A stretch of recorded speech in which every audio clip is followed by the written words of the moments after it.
Hello అండి, అందరు ఎలా ఉన్నారు? ఈరోజు మన వీడియోలో చిట్టి ముత్యాల రైస్తో భీమవరం స్పెషల్ రాజుగారి కోడి పలావ్ని ఎలా చేసుకోవాలో చూపిస్తున్నాను.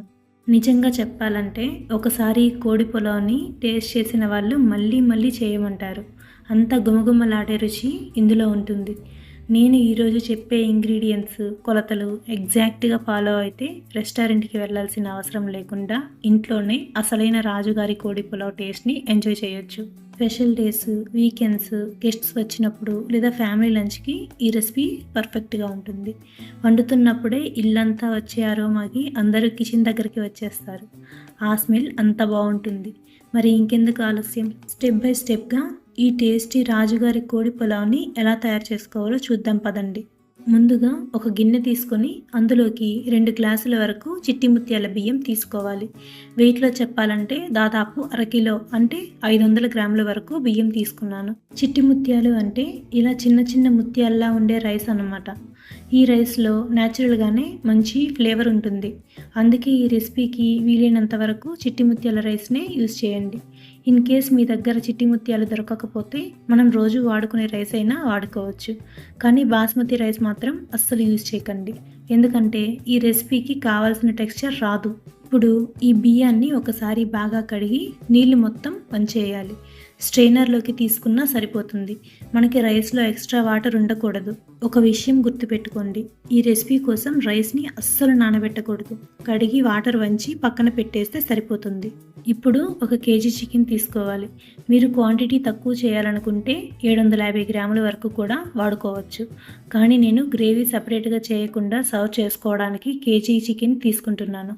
అంటే 1/2 కేజీ బియ్యానికి కేజీ చికెన్ వాడడం వల్ల సపరేట్గా గ్రేవీ చేసుకోవాల్సిన అవసరం లేదు. చికెన్ని మీడియం సైజ్ ముక్కలుగా కట్ చేయించుకోండి. ఇప్పుడు చికెన్ని శుభ్రంగా వాష్ చేసుకొని కొద్దిగా ఉప్పు, నిమ్మరసం వేసి చివరిసారి ఒకసారి వాష్ చేసి ప్లేట్లోకి తీసుకోవాలి. ఇలా చేస్తే చికెన్ చాలా క్లీన్గా ఉంటుంది. ఇప్పుడు అసలైన రాజుగారి కోడి పులావ్కి ఫ్లేవర్ ఇచ్చే స్పెషల్ మసాలా పేస్ట్ని తయారు చేసుకుందాం. ముందుగా మిక్సీ జార్ తీసుకోండి. అందులోకి 2 ఇంచుల దాల్చిన చెక్క వేయండి.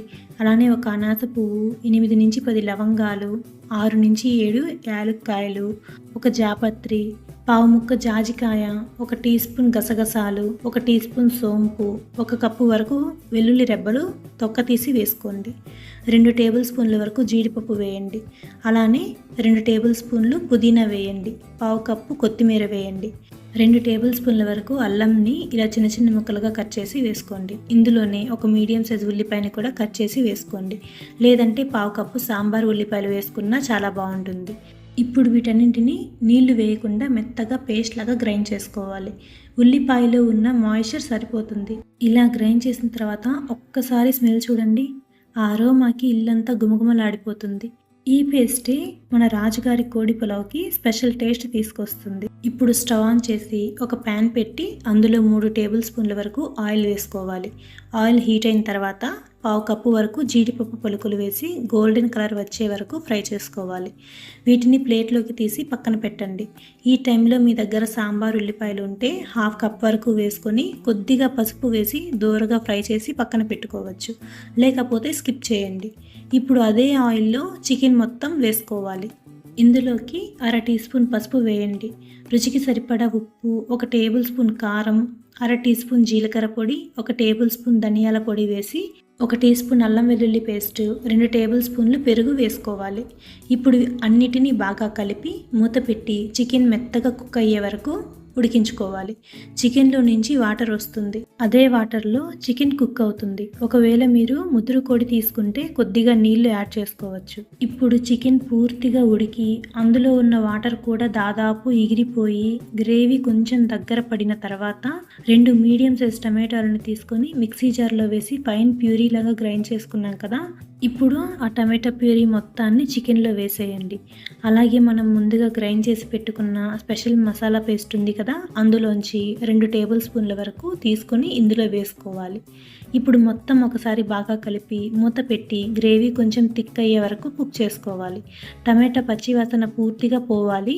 మసాలా అంతా చికెన్కి బాగా పట్టాలి. ఇలా చికెన్ చక్కగా ఉడికిపోయి గ్రేవీగా తయారైన తర్వాత స్టవ్ ఆఫ్ చేసి పక్కన పెట్టుకోండి. ఇప్పుడు మనం మెయిన్ పులావ్ ప్రాసెస్ స్టార్ట్ చేద్దాం. మెయిన్ ప్రాసెస్ స్టార్ట్ చేసే ముందు ఒక బర్నర్ మీద నీళ్లు మరిగించుకోవాలి. మనం ఏ గ్లాస్తో అయితే బియ్యం తీసుకున్నామో అదే గ్లాస్తో డబుల్ క్వాంటిటీ వాటర్ తీసుకోవాలి. నేను 2 గ్లాసుల బియ్యం తీసుకున్నాను కాబట్టి 4 గ్లాసుల నీళ్లు తీసుకున్నాను. మూత పెట్టుకొని నీళ్లు బాగా మరిగే వరకు ఉంచండి. ఇప్పుడు మరో స్టవ్ మీద అడుగు మందంగా ఉన్న బిర్యానీ పాట్ కానీ లేదా గిన్నె పెట్టుకోవాలి. అందులో 3 టేబుల్ స్పూన్లు ఆయిల్ వేసుకోవాలి. అలాగే 2 టేబుల్ స్పూన్లు నెయ్యి కూడా వేసుకోవాలి. ఆయిల్ గీ హీట్ అయిన తర్వాత 1 టీ స్పూన్ షాజీరా వేయండి. షాజీరా చిటపటలాడిన తర్వాత ఒక పెద్ద బిర్యానీ ఆకు లేదా 2 చిన్న బిర్యానీ ఆకులు తుంచి వేసుకోవాలి. ఇందులోనే 2 లేదా 3 ఎండుమిరపకాయలను తుంచి వేసుకోండి. అలాగే 4 నుంచి 6 పచ్చిమిర్చీలను కూడా చీల్చి వేసుకోవాలి. 2 టేబుల్ స్పూన్ల వరకు కరివేపాకు కూడా వేసుకొని ఇప్పుడు పచ్చిమిర్చి కొంచెం వేగే వరకు ఫ్రై చేసుకోవాలి. ఈ స్టేజ్లోనే చాలా మంచి అరోమా వస్తుంది.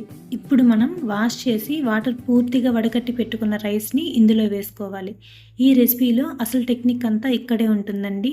రైస్ని చిన్న మంట మీద నిదానంగా ఫ్రై చేసుకోవాలి.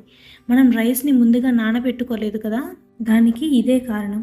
ఇప్పుడు రైస్ని కనీసం 5 నిమిషాల వరకు ఫ్రై చేయాలి. కానీ మాడిపోకూడదు. లైట్ గోల్డెన్ షేడ్ వచ్చే వరకు మాత్రమే ఫ్రై చేయాలి. మనం రైస్ని ఎంత బాగా ఫ్రై చేస్తామో పులావ్ అంత ఫ్లేవర్ఫుల్గా వస్తుంది. అందుకే ఈ స్టెప్ అస్సలు స్కిప్ చేయకండి. బాస్మతి రైస్ యూజ్ చేయవద్దని నేను ముందే చెప్పాను కదా, అది ఈ స్టేజ్లో బ్రేక్ అయ్యే ఛాన్స్ ఉంటుంది. అందుకే చిట్టి ముత్యాల రైస్ ఈ రెసిపీకి పర్ఫెక్ట్గా సూట్ అవుతుంది. రైస్కి లైట్ గోల్డెన్ షేడ్ వచ్చిన తర్వాత మనం ముందుగా గ్రైండ్ చేసి పెట్టుకున్న మసాలా పేస్ట్ మొత్తాన్ని ఇందులో వేసేయాలి. ఇప్పుడు మసాలాతో పాటు రైస్ని మరో 5 నిమిషాలు ఫ్రై చేయాలి. ఈ స్టేజ్కి వచ్చేసరికి ఇల్లంతా గుమగుమలాడిపోతుంది. పక్కింటి వాళ్ళకు కూడా ఏదో స్పెషల్గా చేస్తున్నామేమో అనిపిస్తుంది. మసాలా బాగా ఫ్రై అయిన తర్వాత మనం ముందుగా కుక్ చేసి పెట్టుకున్న చికెన్ని గ్రేవీతో సహా ఇందులో వేసేయాలి. ఇప్పుడు మొత్తం అంతా బాగా కలిసేలా ఒకసారి కలపాలి. ఒక 2 నిమిషాలు ఫ్రై చేయాలి. ఇప్పుడు 1 టేబుల్ స్పూన్ వరకు సన్నగా కట్ చేసిన కొత్తిమీర వేసుకోవాలి. అది వేసిన తర్వాత మరొకసారి కలుపుకోవాలి. అలానే పక్కన మరిగిస్తున్న వేడి వేడి నీళ్ళని ఇందులో వేసేయండి. అన్నిటినీ ఒకసారి బాగా కలిపి మూత పెట్టుకోవాలి. మొదట హై ఫ్లేమ్ మీద ఉంచాలి. పొంగు వచ్చిన తర్వాత మూత తీసి ఒకసారి కలపాలి. ఈ స్టేజ్లోనే ఉప్పు టేస్ట్ చేసుకొని అవసరమైతే అడ్జస్ట్ చేసుకోవాలి. ఇప్పుడు వాటర్ కొంచెం దగ్గర పడుతున్నప్పుడు ముందుగా ఫ్రై చేసి పెట్టుకున్న జీడిపప్పు పలుకుల్ని ఇందులో వేసేయాలి. ఒకసారి కలిపి మీడియం ఫ్లేమ్ మీద 5 నిమిషాల వరకు కుక్ చేసుకోవాలి. కొద్దిసేపటికి వాటర్ అంతా తగ్గుతూ రైస్ దగ్గర పడుతూ ఉంటుంది. అప్పుడు ఫ్లేమ్ని లోకి తగ్గించాలి. ఇప్పుడు వాటర్ పూర్తిగా ఎగిరిపోయే వరకు కుక్ చేసుకోవాలి. ఒకసారి స్పూన్తో మధ్యలో చూసి తేమ ఉందో లేదో చెక్ చేసుకోండి. తేమ లేకపోతే స్టవ్ ఆఫ్ చేసేయండి. ఇప్పుడు చాలామంది చేసే మిస్టేక్ ఏంటంటే స్టవ్ ఆఫ్ చేసిన వెంటనే మూత తీసేస్తారు. అలా చేయకండి. స్టవ్ ఆఫ్ చేసిన తర్వాత మూత తీయకుండా ఒక 10 నిమిషాలు అలాగే వదిలేయండి. అప్పుడు రైస్లో ఉన్న స్టీమ్ వల్ల ప్రతి గింజ కూడా చక్కగా పొంగి పర్ఫెక్ట్ టెక్స్చర్ వస్తుంది. 10 నిమిషాల తర్వాత మూత తీసి చూడండి. అబ్బా, ఆ అరోమా, ఆ టెక్స్చర్, గింజ విడివిడిగా మంచి ఫ్లేవర్తో గుమగుమలాడే భీమవరం రాజుగారి కోడి పులావ్ రెడీ అయిపోతుంది. దీనికి సపరేట్ గ్రేవీ అస్సలు అవసరం లేదు.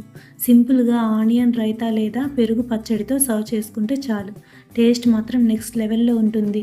మరి మీరు కూడా ఈ చిట్టి ముత్యాల రాజుగారి కోడి పులావ్ని తప్పకుండా ట్రై చేయండి. నేను చెప్పిన మెజర్మెంట్స్తో చేస్తే ఫస్ట్ అటెంప్ట్లోనే చాలా బాగా వస్తుంది. రెసిపీ ట్రై చేసిన తర్వాత ఎలా వచ్చిందో కమెంట్లో తప్పకుండా చెప్పండి. మీ ఫీడ్బ్యాక్ చదవడం నాకు చాలా ఇష్టం. వీడియో నచ్చితే లైక్ చేయండి. మీ ఫ్రెండ్స్, రిలేటివ్స్ మరియు ఫుడ్ లవర్స్తో షేర్ చేయండి. ఇంకా ఇలాంటి టేస్టీ, ట్రెడిషనల్, ఈజీ రెసిపీస్ కోసం విఎన్పి కుకింగ్ బ్లాగ్స్ ఛానల్ని సబ్స్క్రైబ్ చేసుకొని బెల్ ఐకాన్ని యాక్టివేట్ చేసుకోవడం మాత్రం మర్చిపోవద్దు. మళ్ళీ ఇంకో సూపర్ టేస్టీ రెసిపీతో కలుద్దాం. Thank you for watching.